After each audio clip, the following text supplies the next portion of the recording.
का। कांस्टेबल के लिए मैं ऑलरेडी वीडियो बना चुका हूं दोपहर में ही। अब मैं शाम में बना रहा हूं रेलवे दरोगा बनने का मौका। और रेलवे दरोगा अगर देखिए बड़ी पोस्ट है तो जाहिर सी बात है कि बड़ी पोस्ट हमेशा कम ही संख्या में होती है, हालांकि ये बहुत कम संख्या है।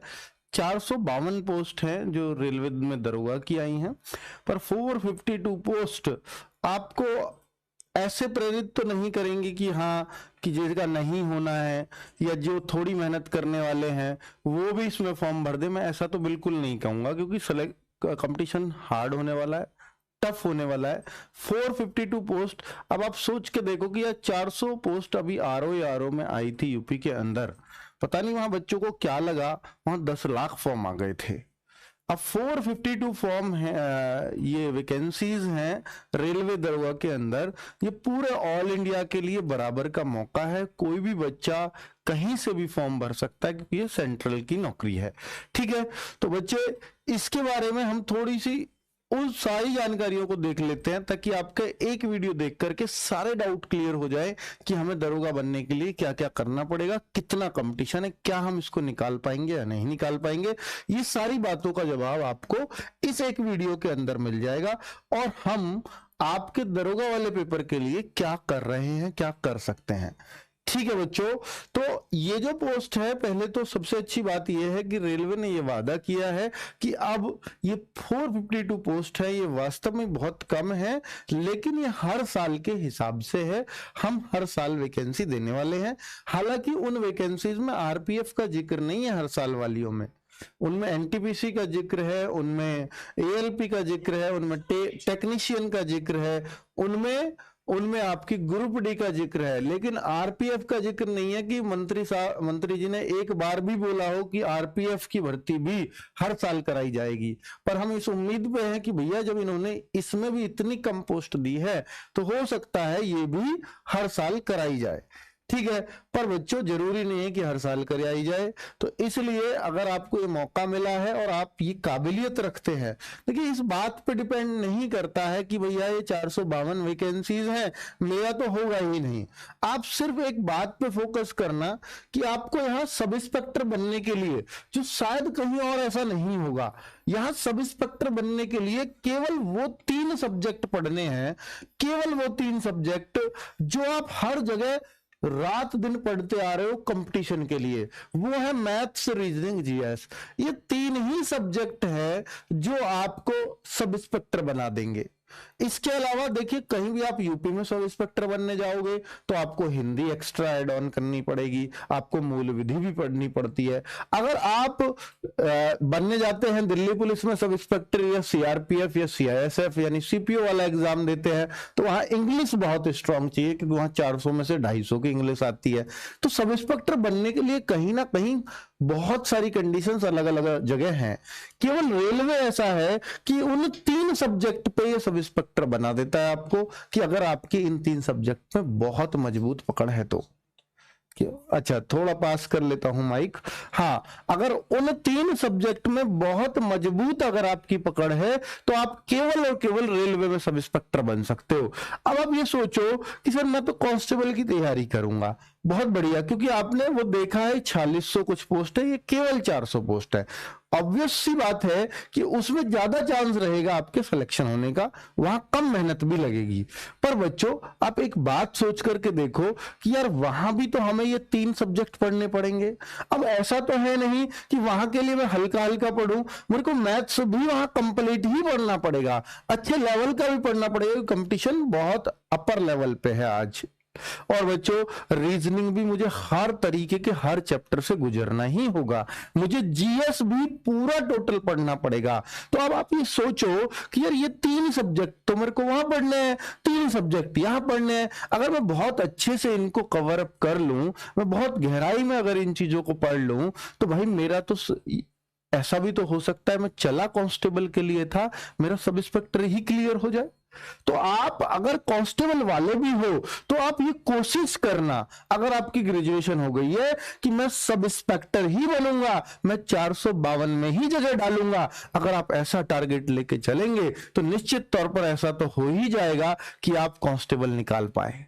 लेकिन अगर आप सिर्फ ये सोच के चले कि 4600 में से मैं एक पद ले लूंगा, तो भाई वो थोड़ा सा मुश्किल हो सकता है, क्योंकि बच्चों जो बच्चा टॉपर बनने की सोचता है वो निश्चित रूप से सिलेक्शन तो ले लेता है, लेकिन जो केवल सिलेक्शन की सोचता है वो कहीं का भी नहीं रहता बच्चों। ठीक है, तो थोड़ा आपको सोच तो अच्छी रखनी पड़ेगी, थोड़ी पॉजिटिव रखनी पड़ेगी। वैकेंसी कम है, ये सबको दिखाई दे रहा है, सब आपकी तरह ही डिमोटिवेटेड है, लेकिन इनमें से भी तो, आप में से भी तो 452 लोग लगेंगे ही ना यहां पर। अब ये आपकी मेहनत और आपकी हिम्मत तय करेगी कि कौन से 452 लोग हैं वो। ठीक है, चलिए मैं सिर्फ इतना कह सकता हूं इस बारे में, इससे ज्यादा कुछ नहीं, क्योंकि भैया 2 स्टार वाली पोस्ट है तो फिर कीमत और मेहनत तो मांगेगी, पसीना तो बहाएगी ये। अब लेवल 6 की पोस्ट है, अगर मैं इसमें आपकी सैलरी की बात करूं तो ये 60,000 के आसपास आपकी सैलरी इसमें बन जाएगी। हालांकि अलग अलग शहरों में अलग अलग HRA होता है, तो थोड़ी बहुत वेरिएशन हो सकता है इस 60,000 में, किसी में 65 भी हो सकती है, किसी में हो सकता है 58-57 भी रह जाए। ठीक है, चलो अब मैं आप अगर बोलूं कि भाई RPF SI की जो वैकेंसीज हैं, अगर उनको हम कैटेगरी वाइज बांट दें तो मेल की 384 है इनमें, और फीमेल की 68 वैकेंसीज हैं, 68।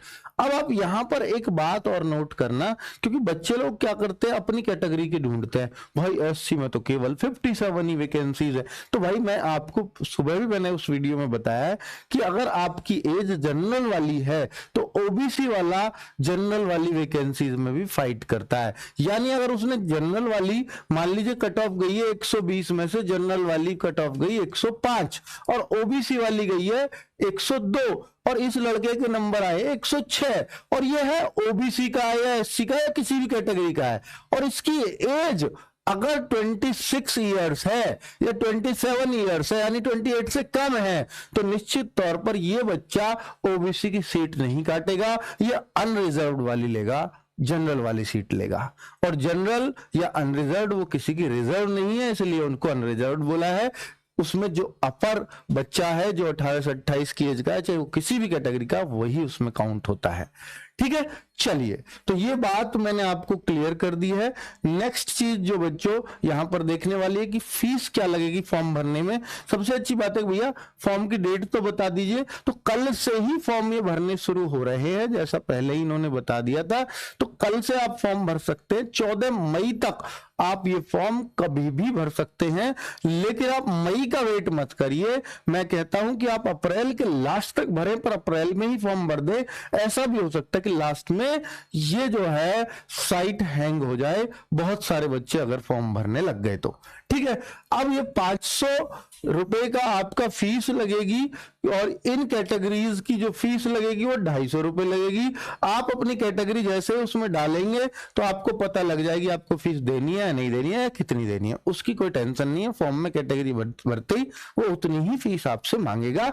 और बच्चों सबसे अच्छी बात यह है कि भैया अपना ही अकाउंट देना, वहां पर किसी और का दोगे तो ये कह रहे हैं कि जैसे ही आप एग्जाम में बैठ जाओगे, एग्जाम में बैठने के बाद हम आपका रिफंड करेंगे 500 वाले को 400 रुपए, 400 रुपए वापस आएंगे फीस के, और 250 रुपए जिनसे ले रहे हैं उनके पूरे के पूरे 250 हम वापस करेंगे। इसलिए अपना ही अकाउंट नंबर लगाएं, साइबर कैफे वाले से पेमेंट करोगे तो उसी के पास पैसा आएगा। ठीक है, चलिए आगे अगर बोले कि भैया ये 20 से 25 ये साल जो एज, ये कह रहे हैं कि नॉर्मल केस में हम इसमें 1/7/2024 को 20 से 25 साल एज मांगते, लेकिन हम कोविड-19 की वजह से हम 20 से 28 साल एज मांग रहे हैं, और ये 1 जुलाई 2024 को मांग रहे हैं। लेकिन इसमें भी छूट है SC ST को 5 साल की, अर्थात वो 33 साल तक इस जॉब को देख सकते हैं। अगर OBC के हैं तो वो 31 साल तक इस जॉब को देख सकते हैं, उनको 3 साल की छूट मिलेगी। ऐसे ही सर्विसमैन की भी छूट लिखी हुई है, फीमेल की कुछ जो विडो कैटेगरी है, बाकी नॉर्मल केस में फीमेल्स की भी यही एज क्राइटेरिया रहेगा। लेकिन कोई विडो है, डाइवर्स्ड है, तो वो जो है उनको एक्स्ट्रा छूट मिल जाती है। चले आगे अगर मैं बोलूं कि भैया मुझे ये बता दो कि मेरी ये डेट ऑफ बर्थ है तो मैं फॉर्म भर पाऊंगा या नहीं, तो आप अपनी कैटेगरीज देखिए। अगर आप जनरल में हो तो इस एज से लेकर के इस एज के बीच के आप फॉर्म भर सकते हो। अगर आप ओबीसी में हो तो इस एज से लेकर के इसके बीच अगर आपकी एज है तो फॉर्म भर सकते हो। अगर आप एससी एसटी कैटेगरी में हो तो इस एज से इस एज के बीच के बच्चे फॉर्म भर पाएंगे। ठीक है, 1/7/2004 के बाद का बच्चा कोई भी फॉर्म नहीं भर पाएगा। 1/7/2004 से पहला और कितना पहला, इन डेटों तक वो फॉर्म भर देगा। चलिए क्लियर। अब आगे अगर बोलूं कि भैया कितनी जो है इसमें जो लेवल होता है वो लेवल भैया 6 होता है। सैलरी वगैरह मैंने बता दी है, ग्रेड पे बता दिया है, तो 60,000 के आसपास आपकी सैलरी इसमें बन जाएगी। अब इसके सिलेक्शन का पूरा प्रोसेस जान लीजिए एक बार कि सबसे पहले आपका एग्जाम होता है जो कंप्यूटर बेस्ड टेस्ट लिखा है, सीबीटी लिखा है, इट मींस ये ऑनलाइन एग्जाम होगा। ये ऑनलाइन एग्जाम क्या होता है सर? भाई कुछ भी नहीं होता कि आपको बस क्वेश्चन कंप्यूटर पे टिक करना है, ओएमआर पे गोल नहीं करना, सिर्फ कंप्यूटर पे पढ़ना है, कॉपी में हल करना है या वहां जो पेज मिलेगा उस पर हल करो और वहां टिक लगा दो, सिर्फ माउस से टिक करना होता है। यही ऑनलाइन एग्जाम है। फिजिकल एफिशिएंसी टेस्ट, इस एग्जाम के बाद सबसे बड़ी बात है कि वो सब इंस्पेक्टर भी बना रहे हैं, केवल एक एग्जाम ले रहे हैं और केवल एक एग्जाम में कौन सी 3 चीज अभी दिखाऊंगा, मैथ, रीजनिंग, जीएस ले रहे हैं, इसके अलावा कुछ नहीं। उस एग्जाम को पास करने के बाद इन्होंने बोला है कि हम 10 गुना बच्चा बुलाएंगे इसके लिए। यानी अगर आपके पास 452 वैकेंसीज हैं तो 4520 में आपका टारगेट होना चाहिए कि 4520 बच्चों को फिजिकल के लिए बुलाया जाएगा। अब हो सकता है कि भैया 4520 में से 452 फिजिकल मार भी दे, हो सकता है ना भी मार पाए, पता लगी 400 बच्चे ही फिजिकल मार पाए, फिर ये क्या करेंगे? तो फिर ये करेंगे भाई वैकेंसी तो कम, अब तो बच्चे तो कम पड़ गए, बाकी सब फिजिकल में फेल हो गए, एक अंदाजे से ही ले रहे थे। तो इन्होंने एक बात और लिखी है कि हम राउंड 2 की भी एक और कट ऑफ लगाएंगे, यानी हम फिजिकल के लिए दोबारा बच्चों को बुलाएंगे, पर हम पहली बार में 15 गुना नहीं लेंगे, हम ले रहे हैं 10 गुना। फिर अगर बच्चे कम पड़ गए तो हम राउंड 2 की एक और कट ऑफ लगाएंगे, फिर हम बच्चों को लेंगे और फिर हम अपने जितने हमें चाहिए, अगर हमारी वैकेंसी के बराबर बच्चे पास हो गए तो हमारा काम हो गया। ठीक है, तो इस तरीके से इन्होंने बोला है। उसी देर आपकी फिजिकल मेजरमेंट टेस्ट भी हो जाएगी। मतलब मेजरमेंट क्या है? हाइट और चेस्ट। हाइट कितनी है अभी बता रहा हूं आगे। डॉक्यूमेंट वेरिफिकेशन भी हो जाएगा और फिर बाद में मेडिकल अंत में, और फिर आप फाइनली सिलेक्टेड हो जाते हैं। बच्चों ये जो बातें मैंने बोली हैं कि 10 गुना वगैरह की, ये क्या इस नोटिफिकेशन में लिखी है? जी हाँ, देखिए ये लिख रही कि 10 times of the number of vacancies of each category they will have to undergo PMT in case requisite candidates from the above shortlisted candidate do not qualify in PMT। अगर ये requested candidate जो बुलाए गए candidates हैं, अगर ये बच्चे fail कर जाते हैं, यानी पूरे पास नहीं हो पाते हैं जितने हमें चाहिए और कमी पड़ जाती है, there is a shortfall in any category, किसी भी कैटेगरी में कमी पड़ जाती है, तो हम एडिशनल कैंडिडेट्स लेंगे दूसरा कट ऑफ लगा करके। इन्होंने बोला सेकंड राउंड ऑफ पीएमटी और PET as per the their merit in CBT, यानी जो आपके टेस्ट में नंबर आए उनके हिसाब से हम एक और राउंड की कट ऑफ लगा देंगे। ठीक है, ऐसा उन्होंने बोला है।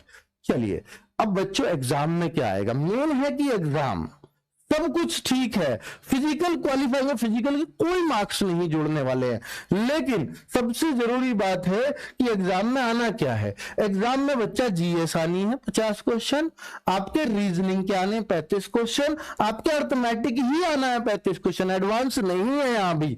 तो अब आप देखते हैं कि सर ये तो आरपीएफ कांस्टेबल का है, पूरा बिल्कुल वही है, सेम टू सेम वही है। फिर ये क्या फर्क कर लेंगे? जब चीजें ही वो है तो क्या फर्क कर लेंगे? लेवल का अंतर करेंगे, पेपर अलग लेंगे, लेवल का अंतर करेंगे कि भैया इसका जो एग्जाम है वो थोड़ा टफ बनेगा और जो कांस्टेबल का एग्जाम है वो थोड़ा आसान बनेगा। लेकिन आप एक बात सोचो कि जब आप मैथ्स पढ़ रहे हो तो आप ये सोच के पढ़ोगे कांस्टेबल का है, मैं इस क्वेश्चन को छोड़ देता हूं, ये नहीं आने वाला कांस्टेबल में।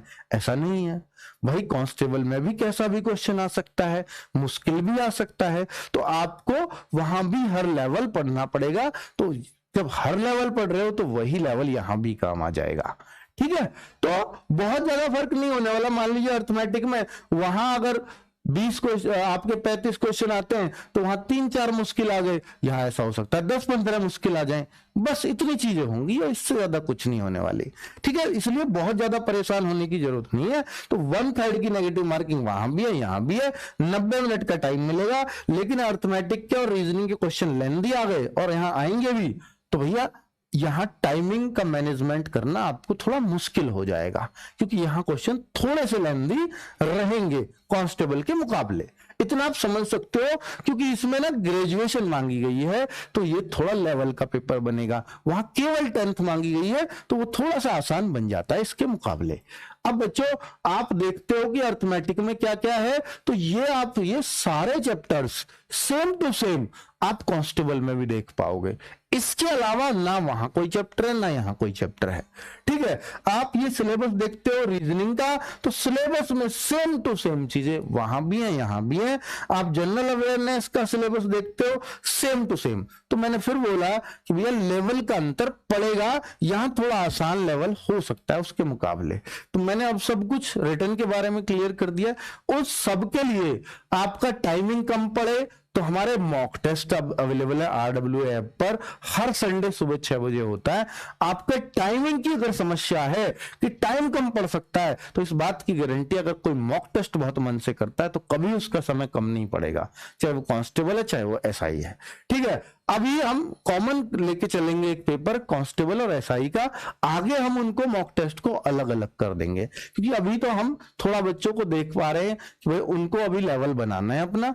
लेकिन जब आपका एग्जाम की डेट क्लियर हो जाएगी तो हम दोनों को डिफरेंशिएट कर देंगे, कांस्टेबल का अलग लेंगे वहां भी और SI का अलग लेंगे, क्योंकि लेवल में फर्क करना है हमें भी। ठीक है, मॉक टेस्ट की बात कर रहा हूं मैं।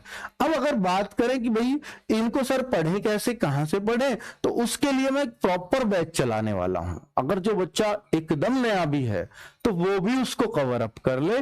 तो ये एग्जाम जो होगा, ये बहुत सारे बच्चों का सवाल है कि सिर्फ कांस्टेबल और SI का एग्जाम कब तक हो सकता है।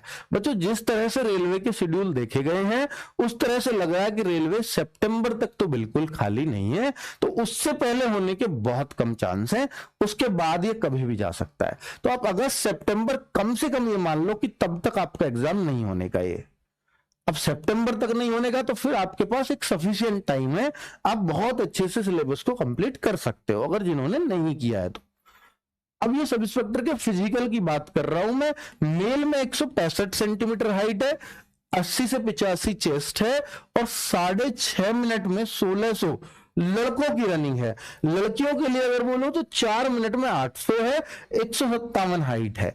और अगर देखें तो यह कांस्टेबल के मुकाबले रनिंग बहुत कम हो गई, वो 5:45 में रनिंग है कांस्टेबल में। यहाँ SI में क्योंकि बड़ी पोस्ट है तो जो आपका फिजिकल है वो थोड़ा आसान कर दिया जाता है। अब ये हाई जंप है तो 3 फीट 9 इंच है, वहां 4 फीट थी, ये 12 फीट है तो वो 14 फीट थी। तो ये फिजिकल बहुत आसान है कांस्टेबल के मुकाबले। अगर मैं लड़कियों में बात करूं तो उनकी लॉन्ग और हाई बिल्कुल कांस्टेबल जैसी है, और ये 3:40 में थी कांस्टेबल में, यहां 4 मिनट में। तो दौड़ में काफी रियायत है कांस्टेबल के मुकाबले फीमेल्स के लिए। अब अगर फीमेल्स की हाइट में या मेल की हाइट में, तो SC ST में फर्क है। SC ST को सिर्फ 160 सेंटीमीटर हाइट चाहिए, लड़कियों में SC ST में 152 सेंटीमीटर हाइट चाहिए। ठीक है, और बाकी सीने में भी फर्क पड़ जाएगा। और अगर आप गढ़वाली गोरखा वगैरह के लड़के हैं तो 163 हाइट, लड़कियों को 155 हाइट। ठीक है, अब बच्चों ये सारी चीजें क्लियर कर दी हैं। अब एक बात और है कि यहाँ ना हर जगह आपको ये मिलेगा भर्तियों में कि जब लॉन्ग जंप और हाई जंप या गोला फेंक, कहीं भी ऐसी चीजें होती है। यहाँ गोला फेंक तो है नहीं, केवल लॉन्ग जंप हाई जंप है। रनिंग के लिए तो एक ही चांस मिलता है दिन में, दूसरा दे भी दे तो उसका फायदा नहीं, क्योंकि आप कर ही नहीं पाओगे। तो यहाँ पर लॉन्ग जंप और हाई जंप के लिए केवल आपको 2-2 चांस मिलेंगे। हर जगह 3 मिलते हैं, लेकिन यहाँ केवल 2-2 मिलेंगे। कांस्टेबल में भी 2 थे और यहां भी 2 ही हैं। ठीक है, क्लियर। तो भाई आगे मेडिकल एक अच्छे लेवल का, एक B1 मेडिकल होता है रेलवे में, आप B1 डालोगे रेलवे का मेडिकल कैसा होता है तो आपको पता लग जाएगा क्या क्या वो चेक करते हैं, नौकनी वगैरह, इसमें कलर ब्लाइंडनेस, फ्लैट फुट, ये सब चेक किया जाता है।